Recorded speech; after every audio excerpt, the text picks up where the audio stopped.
Hi ನಮಸ್ಕಾರ ಎಲ್ಲರಿಗೂ welcome to ನನ್ನ ಸೆಕೆಂಡ್ ವ್ಲಾಗ್ಗೆ. ಬನ್ನಿ ಇವತ್ತು ನಮ್ಮ ಮನೆ ಹೇಗಿದೆ ಅಂತ ಹೇಳಿ ತೋರಿಸ್ತೀನಿ. ಬನ್ನಿ ಬನ್ನಿ ಜನರೇ ಬನ್ನಿ ಬನ್ನಿ. ಬನ್ನಿ ನಮ್ಮ ಕಿಚನ್ ತೋರಿಸ್ತೀನಿ. ಕಿಚನ್ ಅಲ್ಲಿ 2 ಮಕ್ಳು ಇದಾವ್ ನೋಡ್ರಿ, ಏನೆಲ್ಲ ಕಾಟ ಕೊಡ್ತಾವೆ. ಇವಾಗಿನ ನಾನು ಕ್ಲೀನ್ ಮಾಡಿದ್ದೀನಿ. ಅಲ್ಲೇ ಒಬ್ಬ ಹತ್ಬಿಟ್ಟು ನೀರಿಗೆ ಕ್ಯಾನಿಗೆ ಇದಕ್ಕೆ ಪೆನ್ಸಿಲ್ ಹಾಕಿ ಅದ್ ನೀರನ್ನೆಲ್ಲ ಲೀಕ್ ಮಾಡ್ತಾನೆ. ಇನ್ನೊಬ್ಬ ನೋಡ್ರಿ ಇದನ್ನ ಇಟ್ಕೊಂಡು ನಿಂತ್ಕೊಂಡಾನೆ. ಮೀನಾಕ್ಷಿ, ಎಂಥ ಒಳ್ಳೆ ಮಕ್ಕಳಿಗೆ ಜನ್ಮ ಕೊಟ್ಟೆ. ಒಂದೊಂದು ಮುತ್ತು ಕಡೆ ತಪಸ್ಸು ಮಾಡಿ ಪಡಿಬೇಕು. ಇದು ನಮ್ದು ಕಿಚನ್ ಏನ್ ಜಾಸ್ತಿ ದೊಡ್ಡದಾಗಿಲ್ಲ, ಚಿಕ್ಕದು ಕಿಚನ್. ಈ ಚಿಕ್ಕ ಕಿಚನ್ ಅಲ್ಲಿ ನಮಗೆ ಏನೇನ್ ಬೇಕಾಗಿದೆ ಎಲ್ಲ ಸಾಮಾನ್ಯ ಇಟ್ಕೊಂಡಿದ್ದೀವಿ. ಇಲ್ಲಿ ಪಾತ್ರೆ ಎಲ್ಲ ಜೋಡಿಸ್ಕೊಳಕ್ಕೆ ಅವ್ರು ಏನು ಮಾಡಿಲ್ಲ, ಹಂಗಾಗಿ ನನ್ನ ಪಾತ್ರೆನ ಇಟ್ಕೊಳ್ಳೋದಕ್ಕೆ ಪಾತ್ರೆ ಸ್ಟ್ಯಾಂಡ್ ತಂದು ಇಟ್ಕೊಂಡಿದ್ದೀನಿ.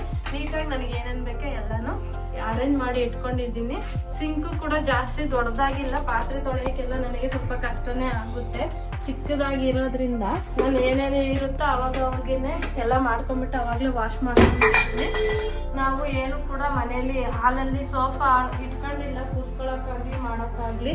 ಯಾಕಂದ್ರೆ ಬಾಡಿಗೆ ಮನೇಲಿ ಇರೋ ಕಾರಣ ಬೆಂಗಳೂರಲ್ಲಿ ಹೆಂಗ್ ಜೀವನ ಮಾಡ್ತೀನಂತ ಎಲ್ರಿಗೂ ಗೊತ್ತಿರೋ ವಿಷಯ.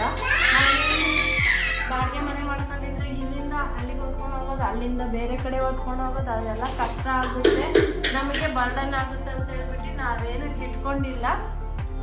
ಬನ್ನಿ ನಾನು ಮನೆಯದು ವಾಶ್ರೂಮ್ ತೋರಿಸ್ತೀನಿ. ಇದು ನಮ್ಮ ಮನೆ ವಾಶ್ರೂಮ್ ಸ್ವಲ್ಪ ದೊಡ್ಡದಾಗಿದೆ, ಹಂಗಾಗಿ ನಮಗೆ ಸ್ವಲ್ಪ ಮನೆ ಇಷ್ಟ ಆಯ್ತು. ಇದು ವಾಶ್ರೂಮು. ಈ ಒಂದು ಅದ್ಭುತವಾದ ಕ್ಷಣಕ್ಕೆ ಭಾರತವೇ ಸಾಕ್ಷಿಯಾಗಿದೆ. ಇಲ್ಲಿ ನಾವು ಈ ಮನೆಗೆನೆ ಎಷ್ಟು ಕೊಡ್ತಾ ಇದೀವಿ ಬಾಡಿಗೆ ಅಂದ್ರೆ 8,000 ಕೊಡ್ತಾ ಇದೀವಿ ಮನೆ ಬಾಡಿಗೆ. ನನಗೆ ಹೊಟ್ಟೆ ಉರಿಯುತ್ತೆ, ಈ 8,000 ಕೊಡ್ಬೇಕಲ್ಲಪ್ಪ ಈ ಮನೆಗೇನೆ ಅಂತ ಹೇಳ್ಬಿಟ್ಟು. ಊರ್ ಕಡೆ ಆಗಿದ್ದಿದ್ರೆ ನಾವು ಆರಾಮಾಗಿ ಜೀವನ ಮಾಡಬಹುದಾಗಿತ್ತು. ಯಾಕಂದ್ರೆ ನಾವು ಊರಲ್ಲಿ ಸ್ವಲ್ಪ ನಮ್ಮ ಹಸ್ಬೆಂಡಿಗೆ ಬೆಂಗಳೂರಲ್ಲೇ ವರ್ಕ್ ಇರೋದ್ರಿಂದ ನಾವು ಅಲ್ಲಿಂದ ಇಲ್ಲಿಗೆ ಬರ್ಬೇಕಾಯ್ತು. ಇದು ನಮ್ದು ಮಿಡಲ್ ಕ್ಲಾಸ್ ಮನೆ. ನಮ್ಮ ಮನೆ ನೋಡಿ ಎಲ್ಲರಿಗೂ ಇಷ್ಟ ಆಗಿದೆ ಅಂತೇಳಿ ಅನ್ಕೊಳ್ತೀನಿ.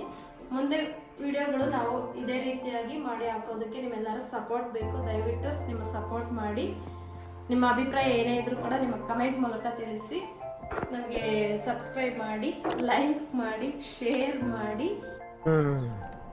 ಅಪ್ಪಿ ಇದು ಯಾವ್ದೋ ಫ್ಲಾಶ್ ಬ್ಯಾಕ್ ರೆಬಲ್ ತರ ಅಂಬರೀಶ್ದು ಹಳೇದು ಅಕ್ಕಿಲ್ಲ ಬೆಳೆ ಇಲ್ಲ ಚಕ್ರ ಕತೆ ಇದ್ದಂಗಿದೆಯಲ್ಲಪ್ಪಿ.